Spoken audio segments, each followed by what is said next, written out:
Good morning and welcome to Morning Java. I'm joined here by Matt Sunday here at PNC Park in the dugout. This is where Sunday actually shoots from. Yeah, this spot actually right down behind us. This is where he gets hit in the head with foul balls from random Cubs, right? And I don't get hugged by Francisco Cervelli when it happens. Now, let's talk a little about the Pirates not hitting for a change. That's rare. Yeah. It's now jarring when it happens, but, you know, every once in a while you run into somebody who can pitch. Yeah, it's weird to see Josh Bell and Corey Dickerson not quite getting through on all of the swings, but, you know, every once in a while they're not going to hit the ball, I guess. Yeah, I guess the thing that's been one of the most impressive aspects to the Pirates season to date has been that they haven't really allowed themselves to get caught in any kind of real ruts.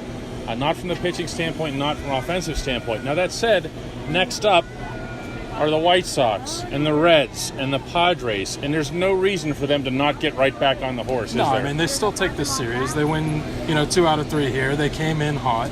So they've got a chance, like you said, especially against the White Sox and the Reds, to just hit the ball. Yeah, absolutely. Is there a hitter in the lineup that's maybe surprised you more than someone else? Honestly, the guy that I traded away from my fantasy team, Corey Dickerson, because I thought, not that he was going to fall off completely, but I never thought he'd be still hitting 320 at this point in the season. But he did this last year for Tampa Bay, and then he fell off a cliff at midpoint. Yeah, he fell off halfway through, but I didn't see him doing it quite as well as he did so far. I mean, Jordy Mercer's been swinging the bat really hard as of late, so, I mean, he's the guy that lately has been trying to carry that back end of the lineup a little bit. Well, my guy is Colin Moran because, I mean, he played 16 Major League games before this, and we couldn't have known. He's coming in at 26 years old, which is pretty old for a rookie, and he's just gotten the job done to date, and he's looked pretty consistent in doing so, and I'm not just saying about his visage. I mean, he's also consistent at the plate. How about I throw you a little bit of a curveball and add Francisco Cervelli and Starling Marte into that mix? Both of them. Because Marte, he's playing at that almost 5-tool MVP-like everything that we kind of expected throughout his career, and it's just he's never nailed every aspect of his game. He's doing it this year so far. And all Cervelli's doing is just murdering the ball. Now, Ivan Nova didn't have his best day. He hasn't had his best season, really. Clint Hurdle was saying afterward that he was happy with the performance as a bounce back, obviously, from his last outing. But at the same time, you and I were here. The ball was getting hit off of it. Yeah, there was a point in the 4th or 5th inning where I turned to the assistant photographer for the Pirates and said, well, this is a little more Nova-like. I mean, he was only at 50 pitches or something in the 5th inning, and he seemed to just be hitting the strike zone more, which guys will hit you when you do that. He wasn't throwing as many balls as he was early in the season, but still not extremely Nova-like. No, in fairness to him, and he told me this after the game, because I asked about all the four-seam fastballs that he threw, which is not really the norm for him. He's more of a sinker guy.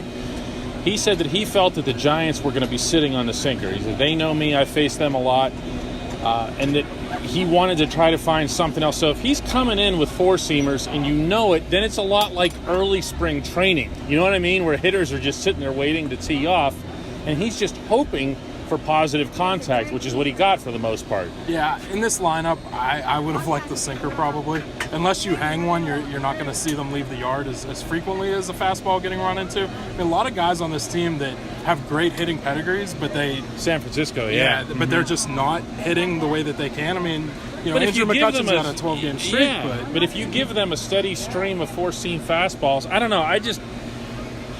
I really think that for Nova to get back to being who he's been when he's been at his best, that he just needs to be that best version. You know what I mean? If that's a sinker slider guy, so be it.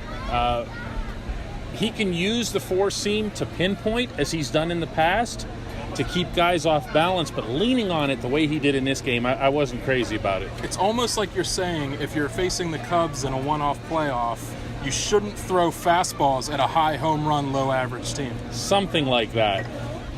Richard Rodriguez is one of a handful of guys the Pirates have that are basically just crossing their fingers for out in the bullpen. And in this game, after Nova went out, his first pitch ends up getting belted. for a 3-run bomb that basically seals this. The middle relief continues to be just that. It was just a big question mark, doesn't it? It's a problem because Rodriguez is a guy who can come out and he can strike out guys when the other team's got and some same guys with on Feliz base. too, right? Yeah, and absolutely. Crick. But throws a first pitch that just, That was murder. There was If Cervelli set up on the outer part of the plate waiting for a slider, the thing neither slid nor went anywhere near was inner half. Just a bad pitch. No, Von Nova was not happy when he gave up his home run, and then he was not happy to a former Pirate at that, and then he wasn't happy when he got pulled from the game, and then he really wasn't happy when he watched the rest of his runs. It's not just that Nova gave up a homer to a former Pirate, it's that he gave it up to Gorkis Hernandez. I swear, all the time that Hernandez was in Pittsburgh, I never saw him hit a ball out of the infield. And I'm including like batting practice and like spring training. I never saw the guy hit the ball anywhere near that far. He put one out to the track, and then he hit the home run. And yeah, you're not going to feel good about that. But the middle relief is an issue still. Yeah, it's a problem. Contos. The Contos was a problem. In the second game, the Pirates had to battle out of that. And then anytime you get yourself in a situation where Tyler Glasnow gets the pitch, probably not going to come out with the win unless you're, the runs. And this is where it's going to get interesting too, because Neil Huntington was saying before the game that once Nick Kingham is still in the mix. Once Joe Musgrove is back, you're going to see some guys get moved around. I'm telling you, I understand why you send a starter down because you want to keep him starting. But I also understand that there does come a point where you just want to keep your best 12, or in this case, 13 pitchers north. Yeah, there has to be a point in the season where you dedicate yourself. East, I mean. North is spring training.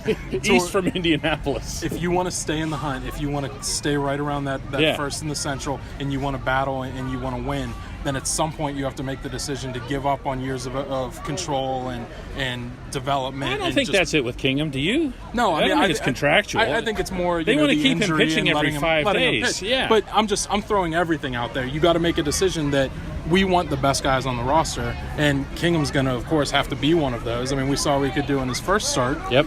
I mean, and we saw what Musgrove did in his AAA. Well, and on a negative note, we're also seeing what these other middle relievers are doing right now, which isn't much.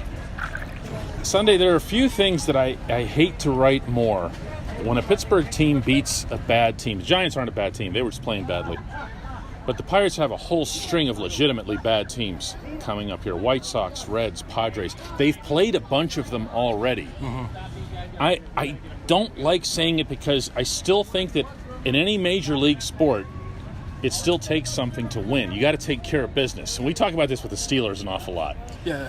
You still got to win, and they've done that. They took 2 out of 3 against the Giants when the Giants weren't playing well here. It's not all that different from what the Giants are doing because they have so many bats in the lineup that just haven't clicked, but they're really missing starting pitching. Yeah. And the White Sox, they have so much youth and guys like Mikata, and Davidson that can really hit the ball. And they're in the lineup hitting home runs, hitting doubles. Doesn't matter. It doesn't matter if the other team can hit.